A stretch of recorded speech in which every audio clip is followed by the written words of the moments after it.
permission, and then off we went. And I just got a Zoom in meetings request. What am I doing here? Let's go away. I don't want to leave the meeting. Why is it doing this?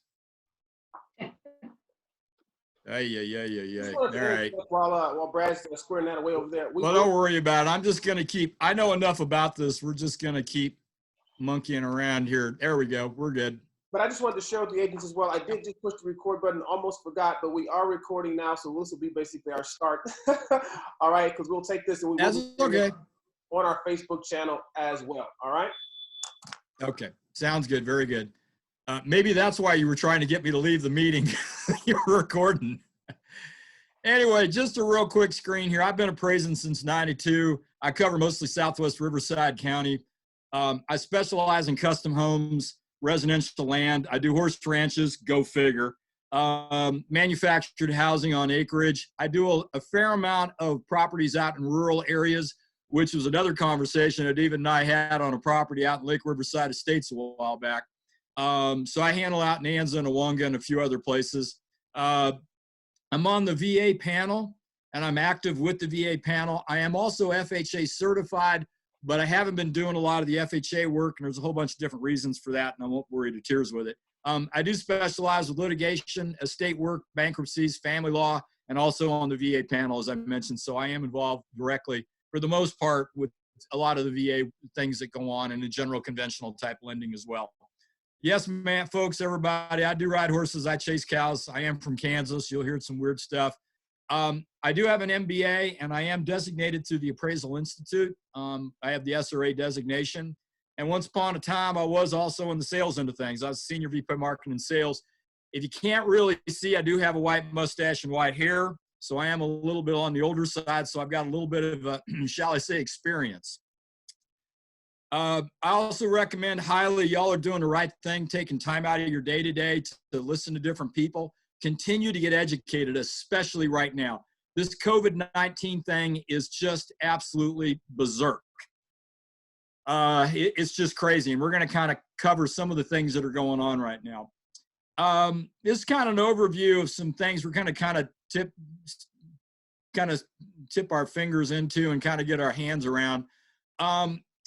You really all need to get creative. It's not business as usual now. And I don't need to tell you agents this whole thing has just come unglued.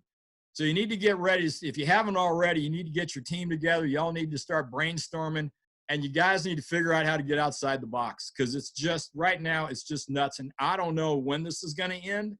I don't know when the governor is going to let everybody off a lockdown and get things back up and running. Even though we may be essential services, it's still a complicated situation right now. One of the things that you will hear me say a couple of times this morning is take lots of photos and post lots of photos of your MLS. Because some of what we're going to talk about is the transitions that have happened with real estate appraising. Now, I know what the transitions are may not be the reality of what's actually happening. We're going to talk about that too. One thing I am going to throw out to you, and for some reason, while I was trying to make some corrections, apparently something didn't get saved. 51% of the active listings in Temecula have got virtual videos on them. 24% is in Lake Elsinore, 28% in Wildemar, and I think it's 27 or 26% in Canyon Lake. And that means that there's a whole bunch of them that don't have virtual tours in them. They're virtual videos, virtual tours. To me, that's a golden opportunity for anybody out there listening. If you don't have virtual tours on there, it's going to be real tough getting buyers going and taking a look at things, number one. And number two, it's going to be more complicated for the appraiser if they're doing an exterior or a desktop appraisal only because of what the changes have been made. If that in fact happens on a particular property, the more information you've got in the MLS with regards to video tours, your standard photos, it's going to make life a whole lot easier for everybody. If you don't have virtual tours and you have shot video, then you might want to think about either doing Google Docs or Dropbox or something like that and having that available if the appraiser calls and the appraiser says, hey, I can't do the interiors, I'm going to do an exterior, I'm going to do a desktop, then you'll have the capabilities of sending them some information. The one thing I will caution you on, please don't get creative with your pricing on your listing right now, because nobody knows what's going to happen and nobody knows what's going on right now. We're going to get into some more details with it, but just be real careful. Don't let your sellers push you into stuff right now, because it's going to be real important over the next 2 months that you watch the data that's going on out there, and we're going to talk about that. Remind yourself, your staff, and your clients, everybody needs to breathe. This world we're living in right now is just crazy, but we're going to get through it. You just got to be flexible and you got to adapt. And that's the best thing I can tell you right now. To get into a little bit of the craziness, Fannie Mae on the 23rd of March put out a memorandum that indicated that the lenders and the appraisers could go to exterior or desktops. They are now allowed. And they also made some changes in the certification pages that are going on, which allows the appraiser to use third-party information regarding photos from the seller or from the listing agent or from the buyer's agent. Anywhere they can get that data, they're now allowed to do it without, even though they have a vested interest in the transaction. And so that was one of the changes that occurred with this 23rd memo that came out. The one thing that isn't changing, doesn't really affect what we're doing here, but cash out refis are still going to require interior walkthroughs no matter what's going on with them. And I'll get into a little bit more detail of what's happening with that. Right now, as a listing agent, in my opinion, it's going to be really important for you to be working with the buyer's agent and making sure that the lender, that you know who the lender is and that they're up to speed on what's going on. And if you're a listing agent or a buyer's agent, whichever side you've got, and you've got a lender out there that's a good, you've had a good business relationship with, I would strongly recommend that they become your new best friend. That you want them to be your BFF, because what's happening in the lending world right now, it is literally changing every hour. And I am not making this up as hyperbole. I am serious. It is literally changing every hour. The lenders are just going crazy right now, trying to figure out where they're at with rate locks, where they're at with the changes in FICO scores, because certain of the 8,000-pound gorillas have come out. JP Morgan Chase has tightened up their lending criteria now. And it happens literally at that morning. And if they've got a loan that's going through the system as a mortgage broker or mortgage banker, they're working it out on the secondary market through JP Morgan Chase, all of a sudden your whole loan just got destroyed, literally within less than 24 hours. So you've got to stay in touch with your listing, with your lender of choice to the best that you can without them losing their minds.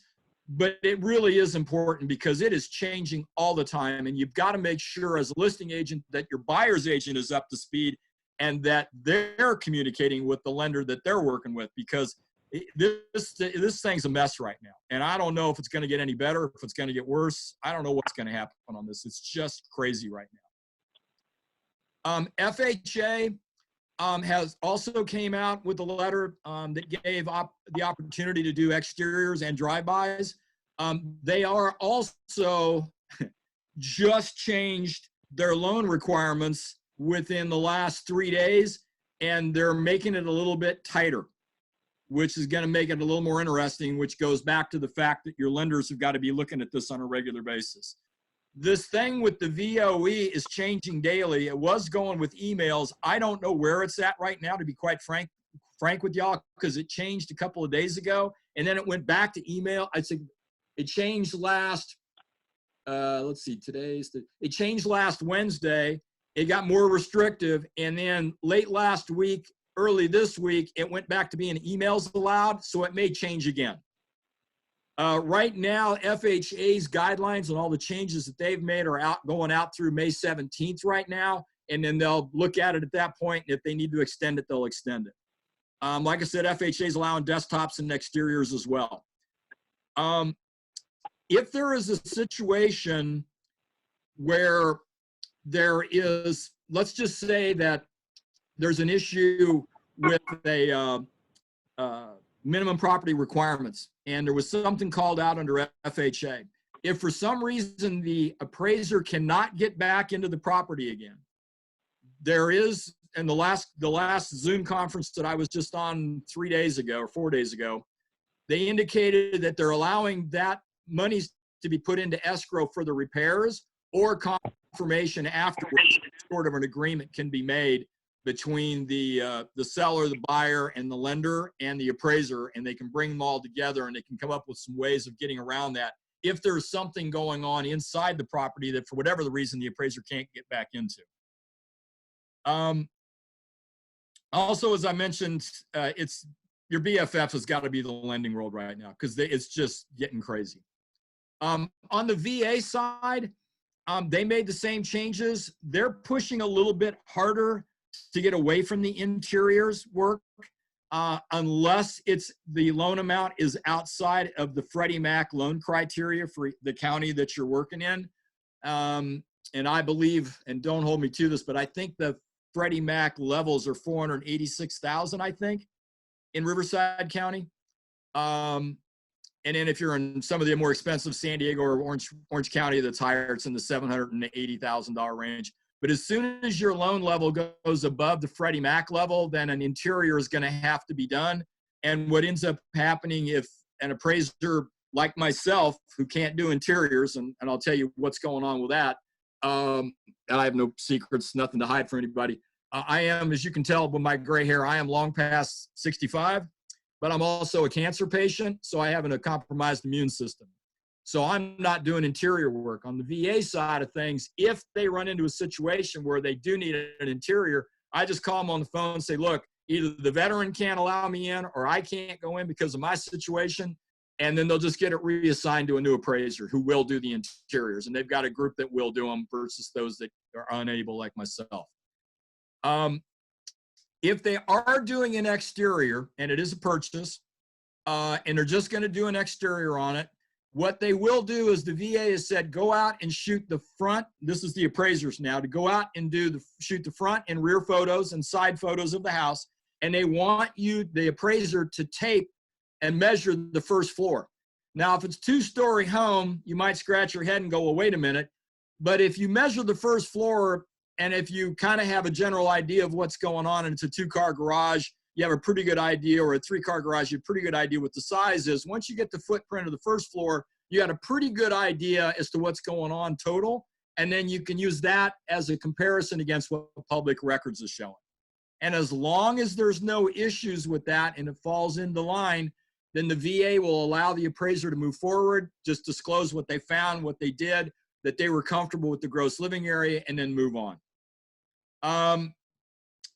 The VA is allowing some escrow impound accounts on certain items for repairs because of this coronavirus situation. That's going to be a SAR or an underwriter will be the main source of that, how that's going to get handled.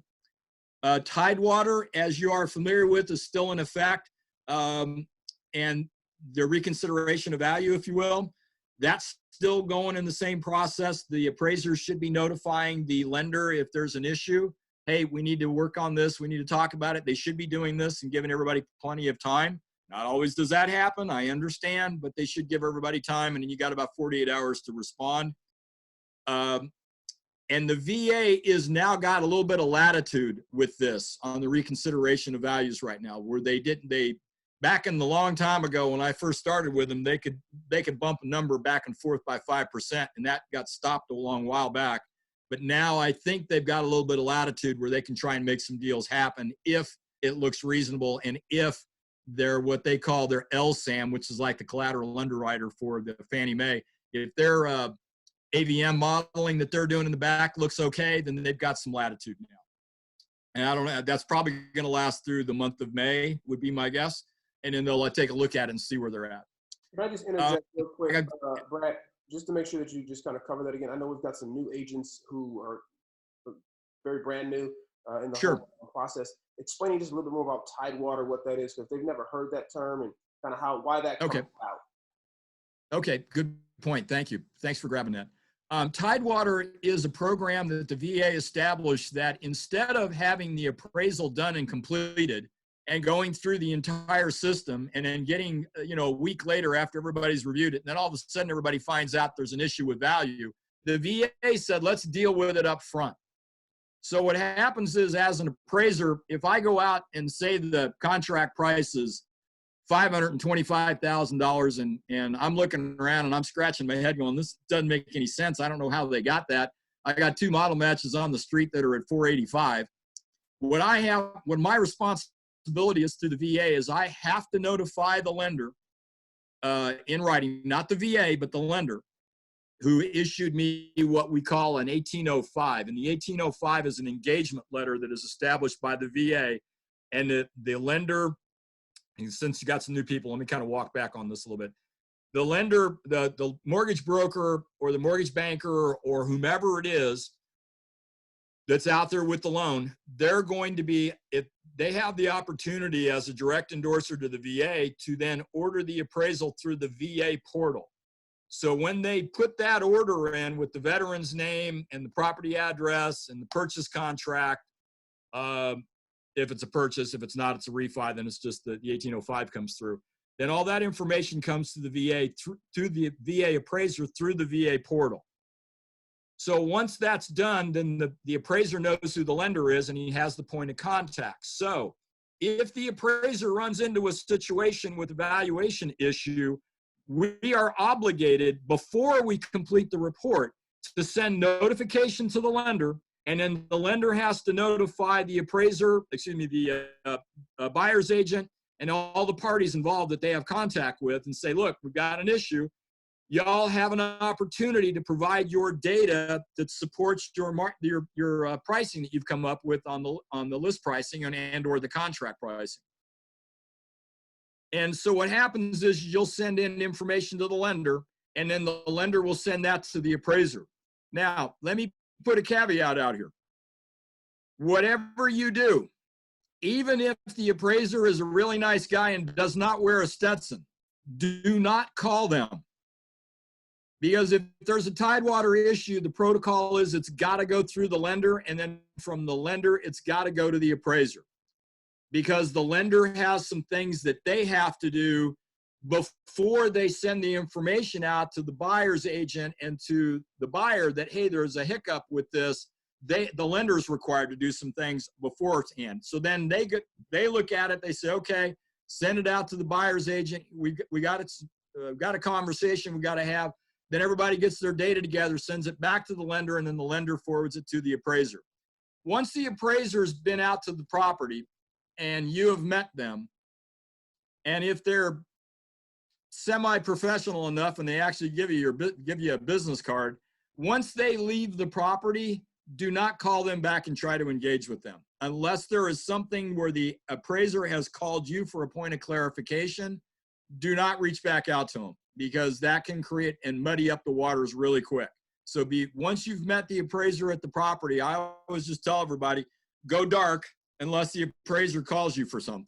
Just stay clear. And then if need be, if everybody's got to deal with something, they got to work it back to the lender and then bring it back. And that's true whether it's the VA. Now, on FHA and conventional, you don't find out until after the appraisal is completed, but you don't want to reach back to the appraiser and talk to them about why did they not hit the contract price. You really got to steer clear of that, because that just creates a whole Pandora's box that you don't want to get into. So that's kind of the way Tidewater is. They're the only group that has this. Nobody else has this kind of scenario. The rest of them wait until after the fact and then they deal with it. So this way the appraiser has an opportunity if they've missed a sale, and I'm not God's gift to the appraisal world. So if I've missed a sale and somebody points it out to me, or if you know of a pocket listing that didn't get shown and the appraiser didn't do a look on Realist, taking a look up and down the street to see what's going on, if you've got information, then we're going to talk about how you can best prepare for that. But that information can then be provided to the lender, and then the lender back into the appraiser. Again, I commented about the lender should be your best friend. If you haven't caught the gist of this yet, I'm gonna repeat it a couple more times. Definitely be patient with your new best friend, because they're trying to figure this out too. Everybody is running around going nuts right now. Okay, couple of takeaways. get lots of photos into your MLS, get your virtual tours going, because apparently a lot of people in the Lake Elsinore, Wildomar, and Canyon Lake area are not doing that. So you want to stand out above all the rest. So I'm not your sales manager and I'm not your broker manager, but being a former sales guy, you want to have every advantage you can. So make sure you're getting some virtual tours going with your properties as you're getting them listed.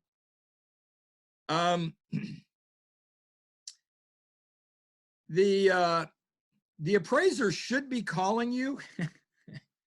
I'm laughing because I'm hearing some horror stories about some things going on right now, and I'm not sure what some of my peers are doing.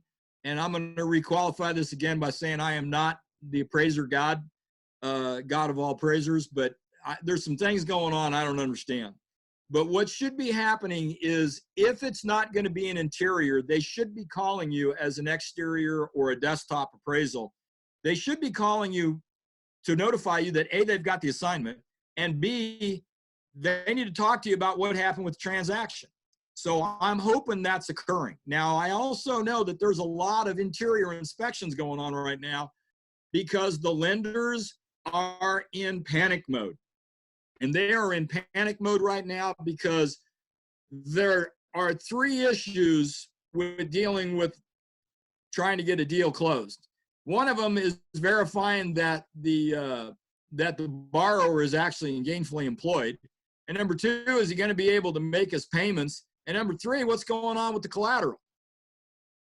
And right now, everybody's scared because of what's happening with all these people filing for unemployment and all these forbearances that are happening. And let me just say a quick word about forbearance.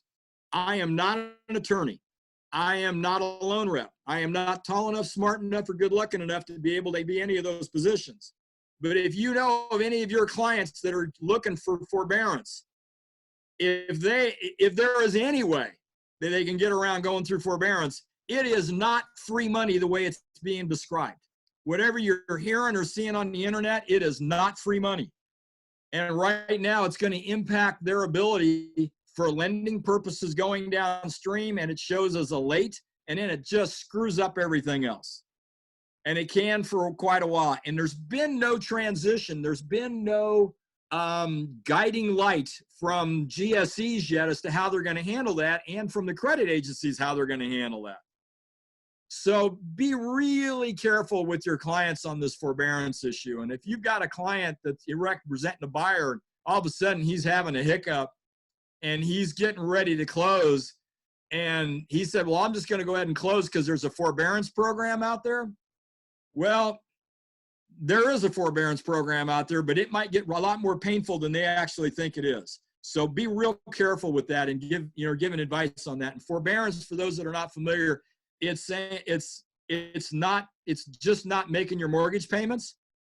And they say you can go out and go forbearance now and you're not going to be penalized. Well, you will be penalized because right now it's a late payment. What they're doing is that they've said to everybody, go ahead and add that on to the end of the loan.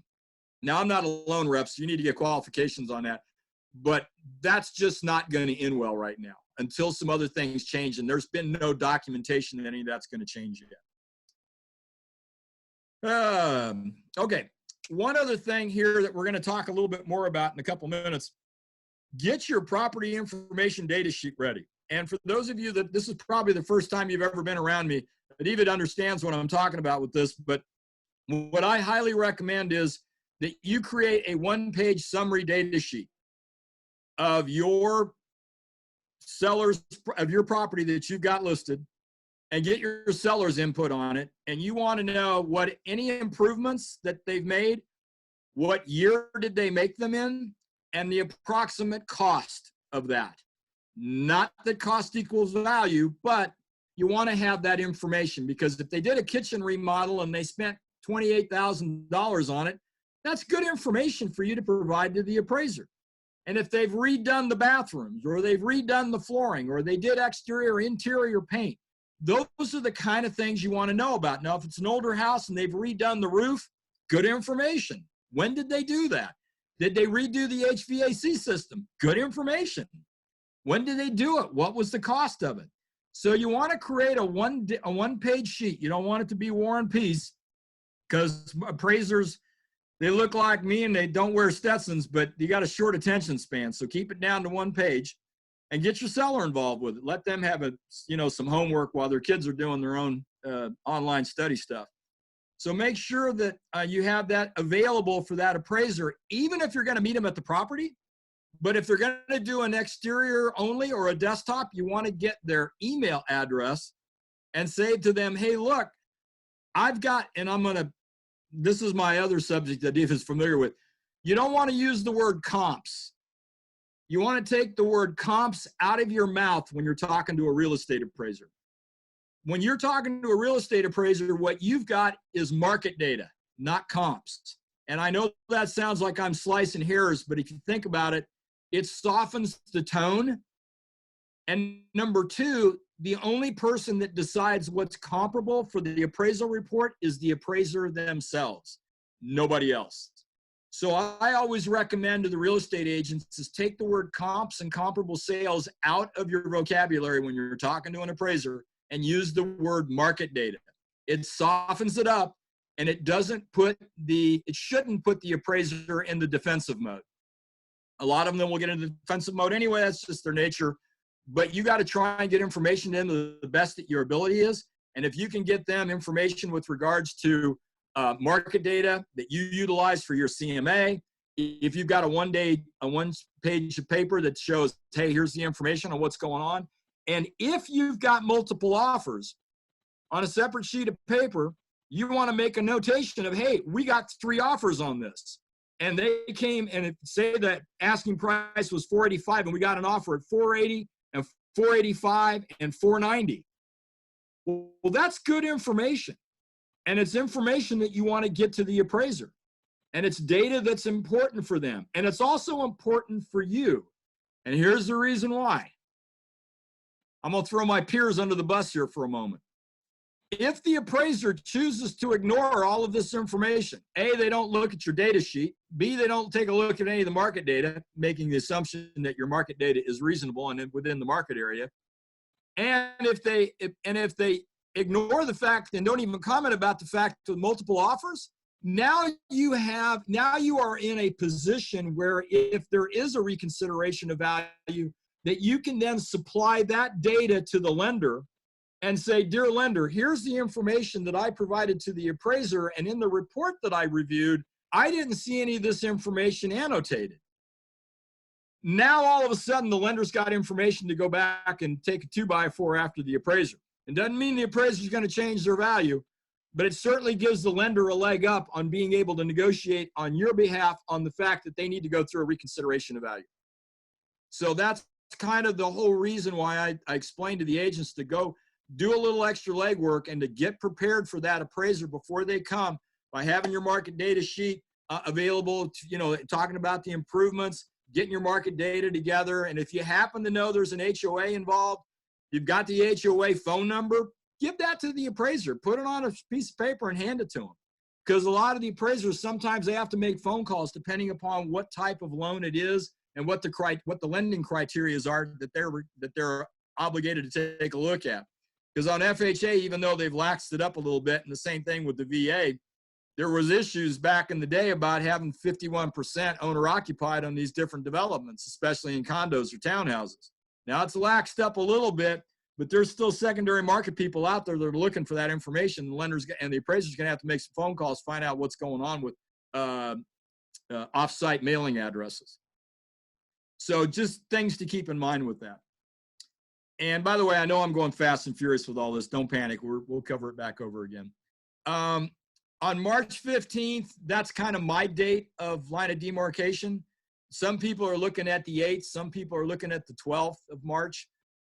March 12th happens to be the day that Tom Hanks was diagnosed with COVID. And that's when everybody started looking at it. March 15th is the date that the Federal Reserve dropped their Fed funds rate down to 0%.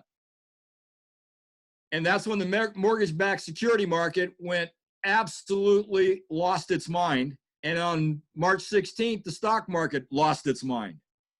So that's when the Main Street world figured it all out. Somewhere between the 12th and the 15th that this thing was ugly, and it was getting ugly quick. And the reason I bring that up is because if you're looking at market data that was listed in January and went into escrow in February and closed on March 1st, 2nd, or 3rd, and you're looking at that as a data point, it is definitely a valuable data point.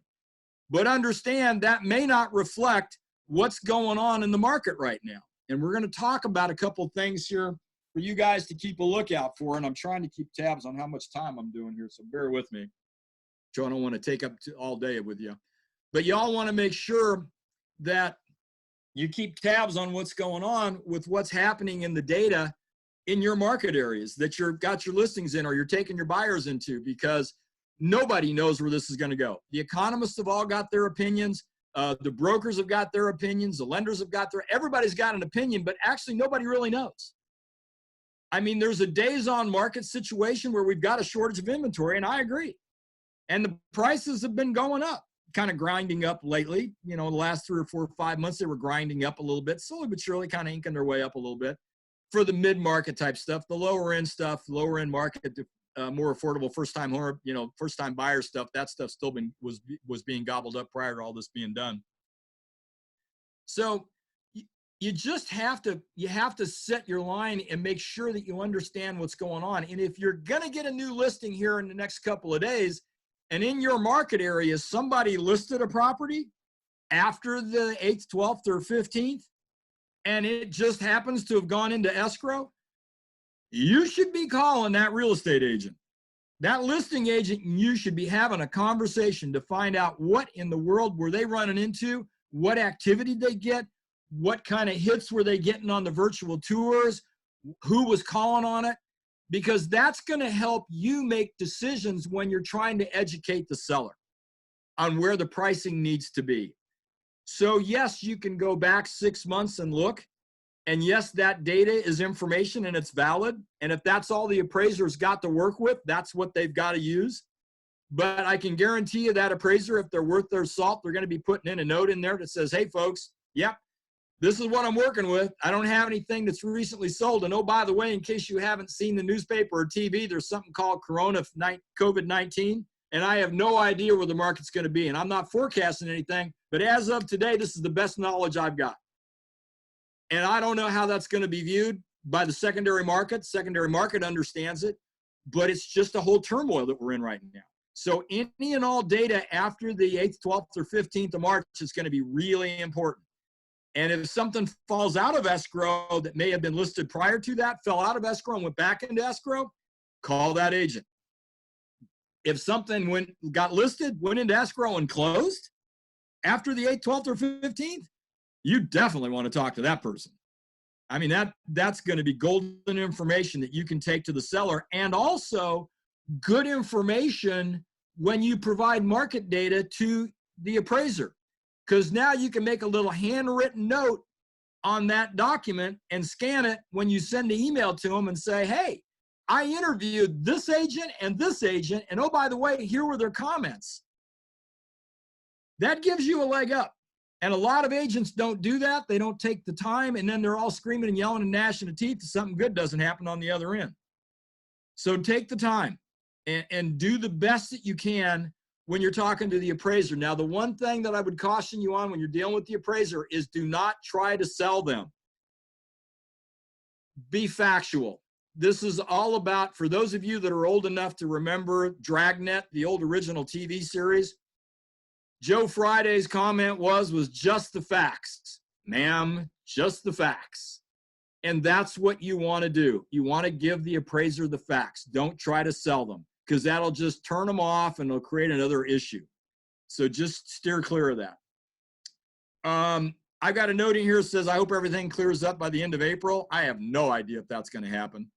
And the other thing is like I said, don't get mad at your lenders if you're calling them and they're not responding back, because their world is in a free fall. And if you knew what was going on with what was happening in the lender world right now, those poor people they might as well be in an ER, being a nurse in an ER right now, because people are coming through the door and you're trying to do triage on it. First, the next person that comes in, it's the same thing happening on the next email or the next a Zoom call or the next phone call they get from their secondary market or whoever they're trying to sell the loans to. So just bear with them. Here's a couple of pieces of data that I want you all to start kind of keeping tabs on.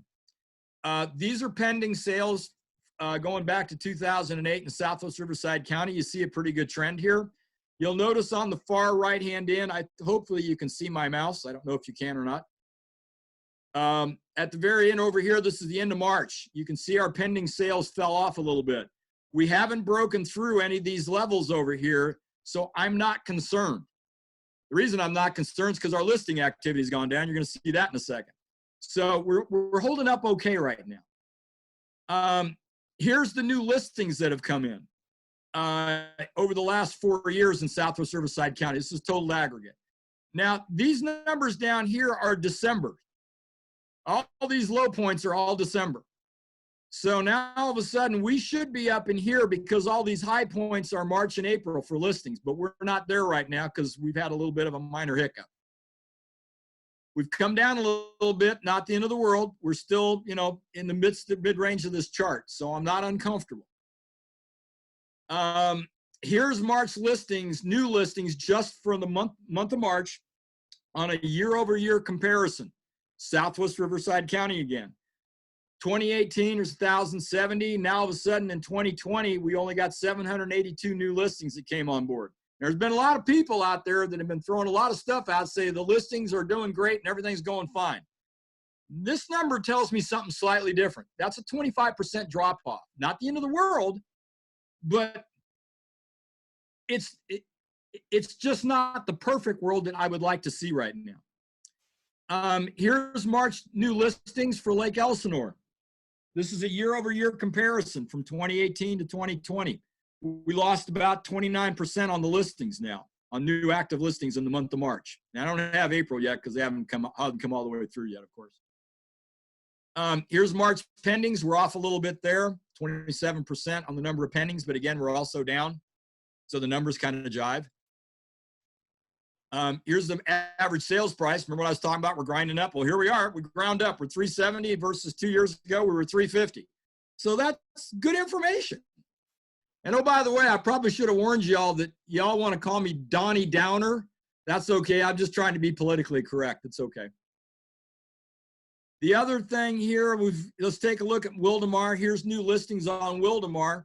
Wildomar had a little bit of a spike from 2019, but is still below 2018. Whoops. Sorry about that.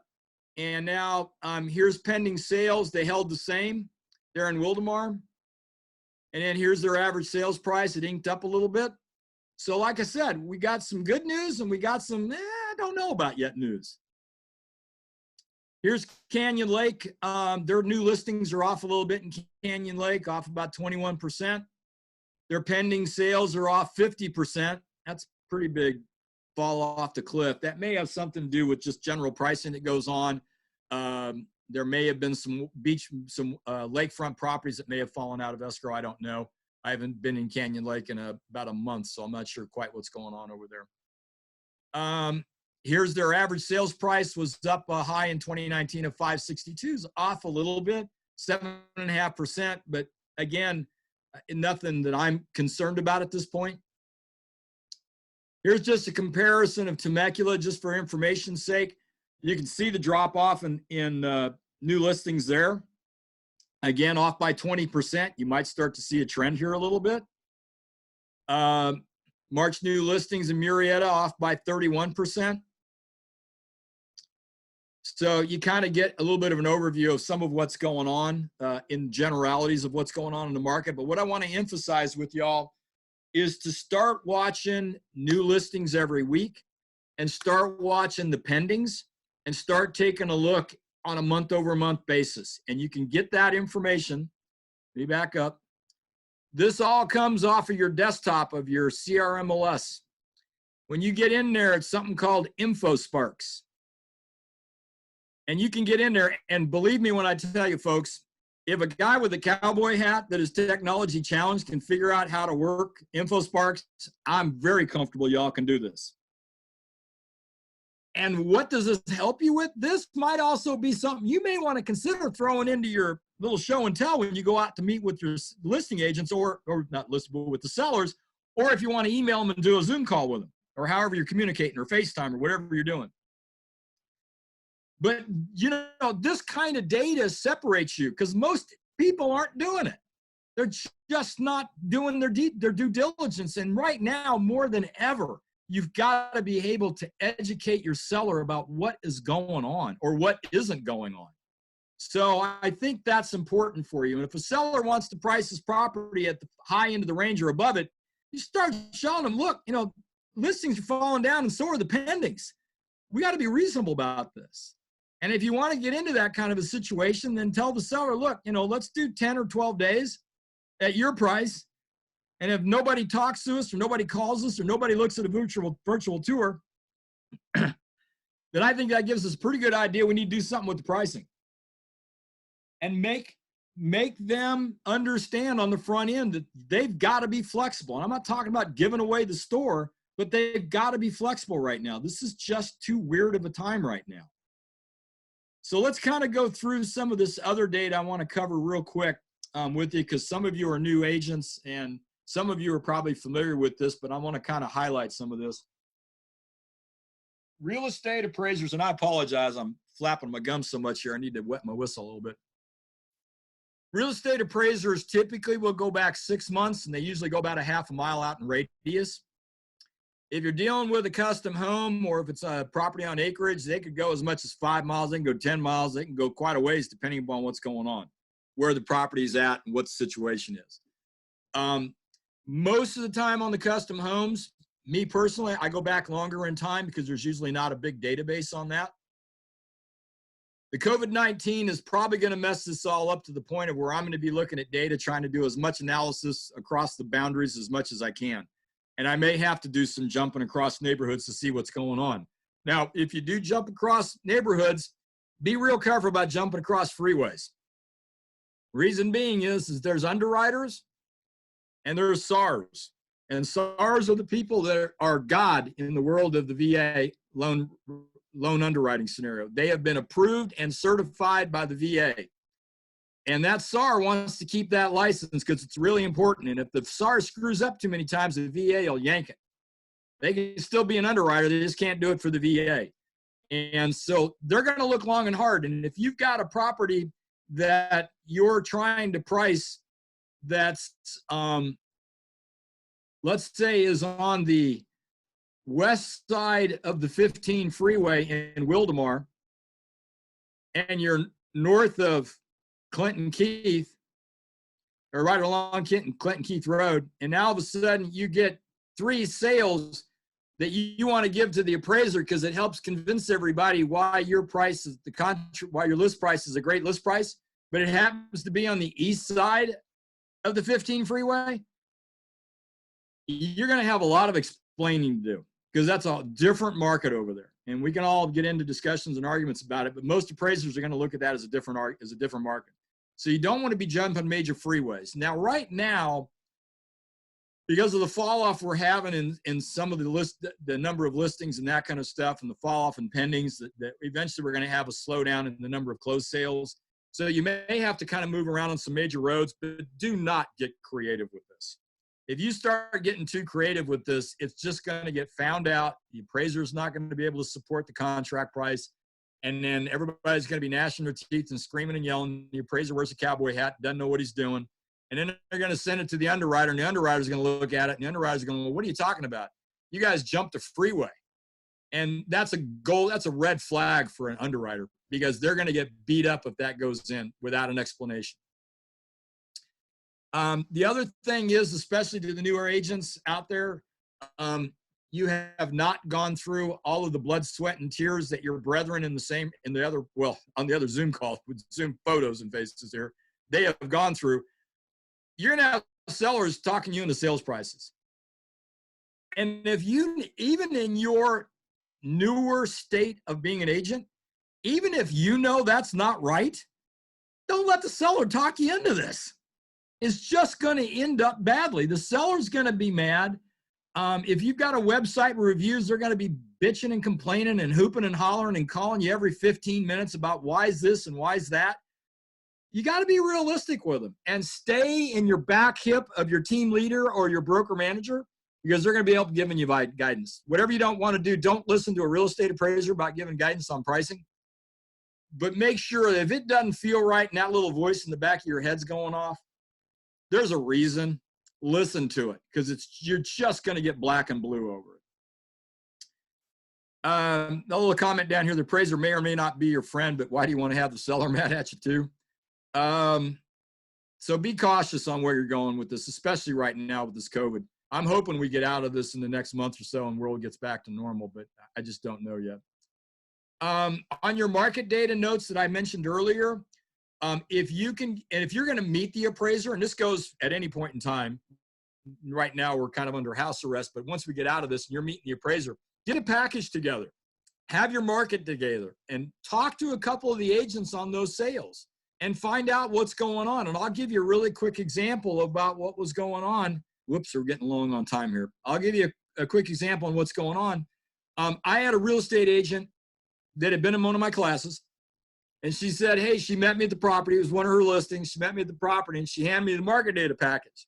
She said, Brad, I put a couple of notes on there. One of those sales I know is a model match. And I said, okay, I probably saw that model match. She goes, I know you did. It's really low in pricing. I said, okay, so it doesn't support. Tell me why. She goes, I called the listing agent. That property had 7 dogs in it, and the property owners did not take care, and the house reeked of dog urine. And I thought, okay, that makes pretty good sense. I called the listing agent that she had referenced. Guess what? Confirmed what she told me. Do you now think I have built credit, that agent's built credibility with that appraiser? Absolutely. So those are the good things that you can do by getting involved with this. Don't embellish your data, get similar data, get better data, get inferior data. Don't be afraid of it, because the appraiser is going to look at it as well. You just need to make sure that you're giving an explanation of the types of things that you've been through. And I did a walkthrough on this property and a walkthrough on this property. Here's the difference between theirs and ours. And like I said before, if you got multiple offers, don't keep that a secret from the real estate appraiser. That's good information, and it bodes well for what's going on in the market. And it also bodes well for you if there's an issue later on. The appraisers will typically go a little bit, about 20% larger or smaller in home size, especially with the tract type work. They try to stay similar in age and amenities if they can. School districts real important in some areas. Like you'll see transitions down in Temecula with Great Oak High School being a real good example. People are all trying to move in there because they believe it's the greatest thing since high schools have been invented. I think after a principal or a teacher leaves, maybe that's not the case. I don't know. The other thing too is lot sizes do matter, but don't tell me it's a 13,000 square foot lot and I go out the back door and I'm looking straight up the hill and I need a mountain goat to get up there, because that just doesn't bode well. So be realistic about what's going on and what your discussion is. Now, the other thing I'm going to send, which I haven't done and I will, there's a rebuttal letter that's a Word doc that you can take and make your own. Now I'm going to go through this really, really quick.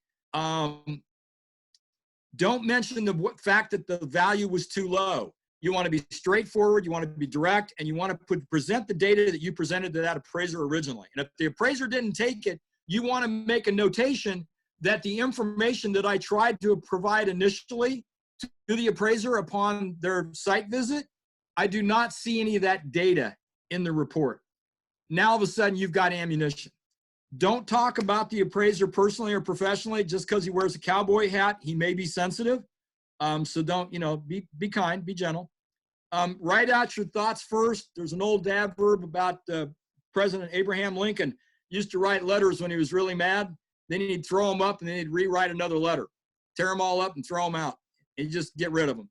And he'd rewrite it because he got all the venting out of his system. That's what I would recommend for agents when you get something that's going sideways on you. Don't send your first letter out because it probably won't get greeted very well. It probably will end up being antagonistic against everybody. Don't write a novel. Keep it simple. Be respectful, be humble, be kind, especially now.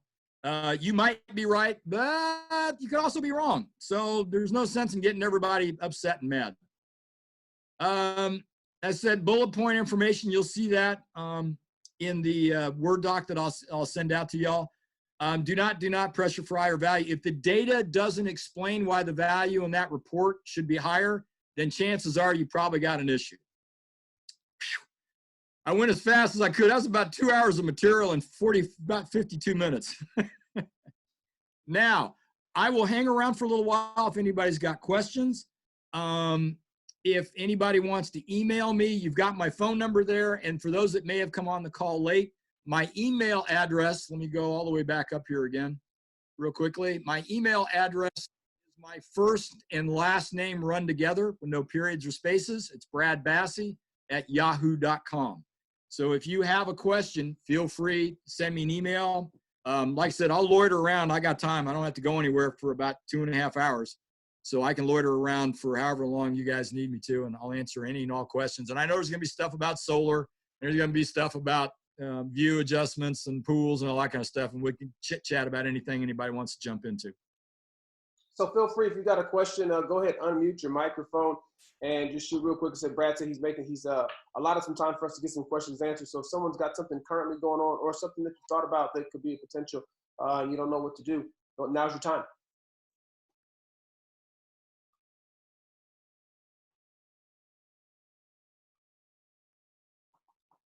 I hope they're looking for their mute button. I couldn't have been that.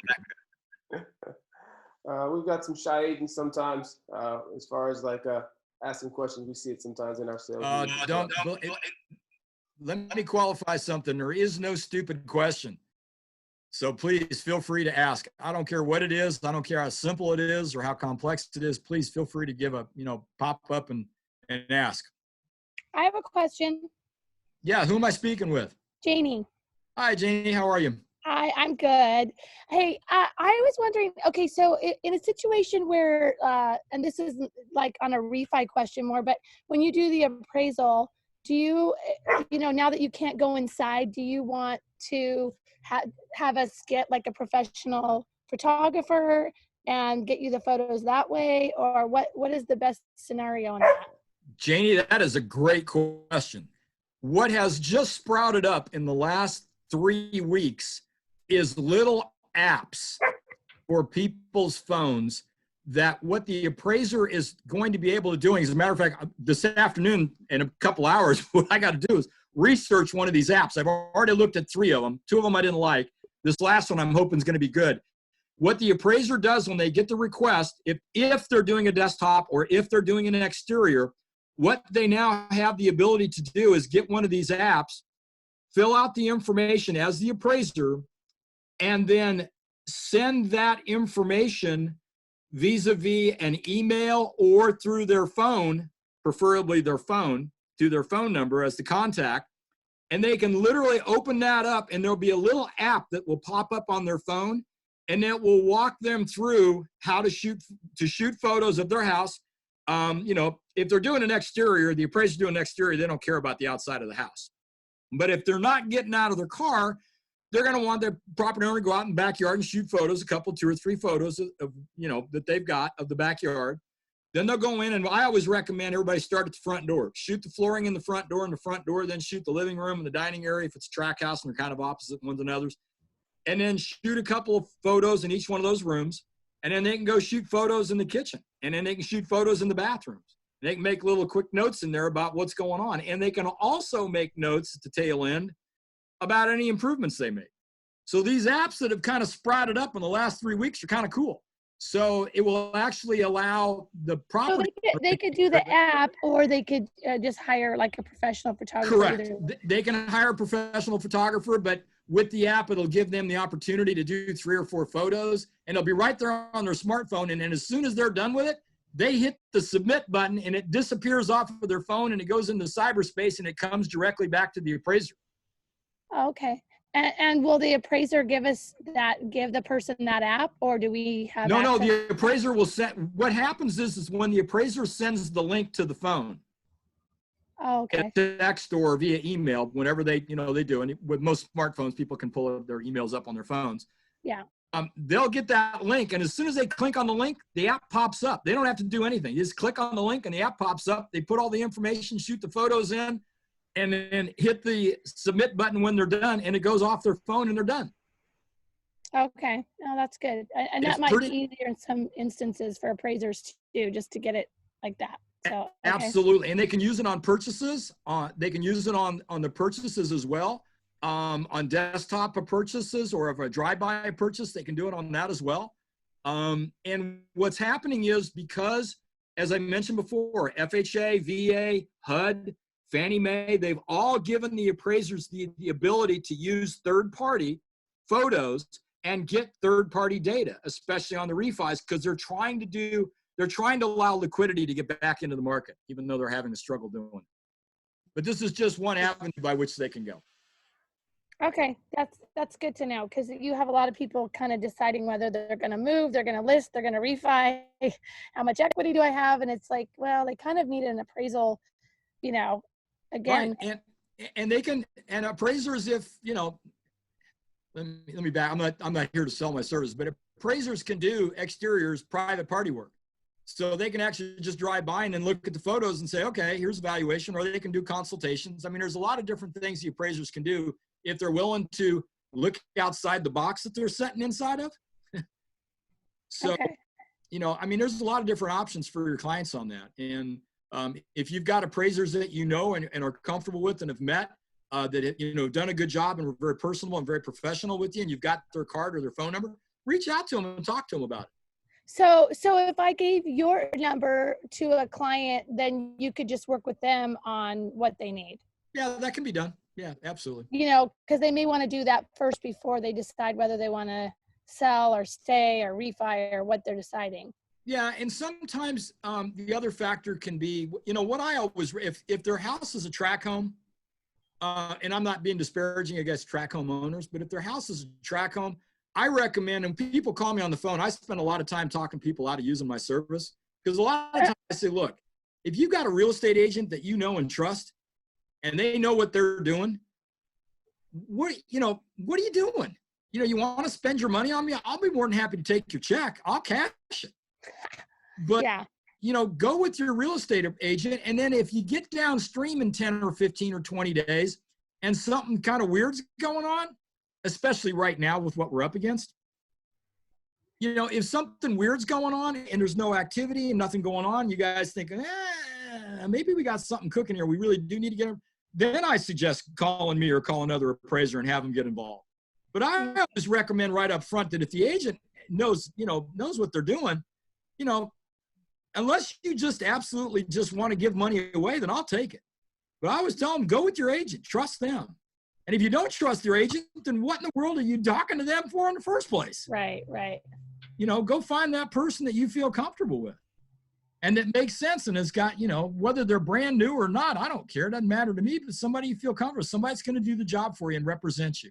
And that has got the team behind them to help represent them for those new agents that are on this call.